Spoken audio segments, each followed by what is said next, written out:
कभी खुशी कभी गम की पू, if she loses her money and all that stuff, then what happens to her? कभी खुशी कभी गम में अब लोग नोटिस कर रहे हैं कि यार ये चांदनी चौक में ये घर कैसे हो सकता है रायचंद का. I think now we are more aware, which is not a bad thing at all. The show has been compared कुछ US shows की तरह कि हाँ थोड़ा सा एमिलीन पेरिस है, Schitt's Creek, Schitt's Emily in Creek है, Paris, I think two broke girls or mean girls, something like Two that. girls. तो उससे लिया गया है. Have you read these comments?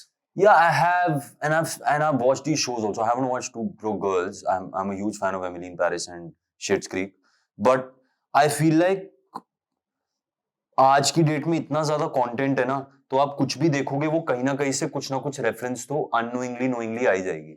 So because there is so much being made and then there are so many of these, I just feel like it's not that, because it's not consciously, it's not picked up from an Emily in Paris or a Schitt's Creek, but actually the show's idea was very different. It was Pooh. It was going to be called Pooh. So कभी खुशी कभी गम की Pooh, अगर if she loses her money and all that stuff, then what happens to her? So that was essentially why the show was written. And then because of whatever reasons that didn't work out, then they made it younger, they made it Ananya, and then when she came in, we all came in.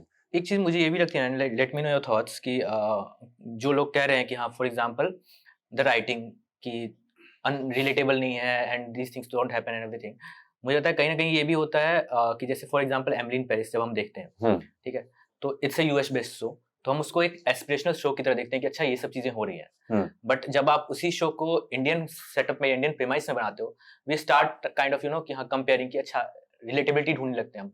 Relatability wise, I think it's obviously more for the metro audience, I'm assuming, but in terms of यार I think है, मतलब pop culture भी है show में, हम मजाक भी उड़ा रहे हैं चीजों की, और वो बड़े अनसेड वे में है, जिसने मेटा के थ्रू काफी लिया गया. हाँ, जिसने ध्यान दिया वो मतलब वो उठा लेगा चीजें कि ईस्टर एग्स बहुत है in terms of things that have happened, people that we have seen on TV or otherwise, and then in terms of I think the richness of it or the privilege, I feel like वो भी है, जिनके पास है वो exercise करते हैं.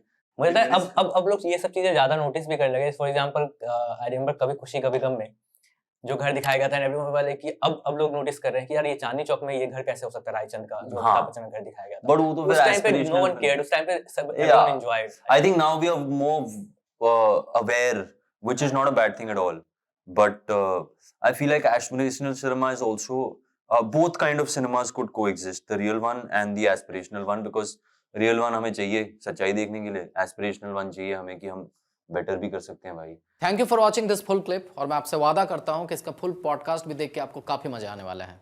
Link in the description.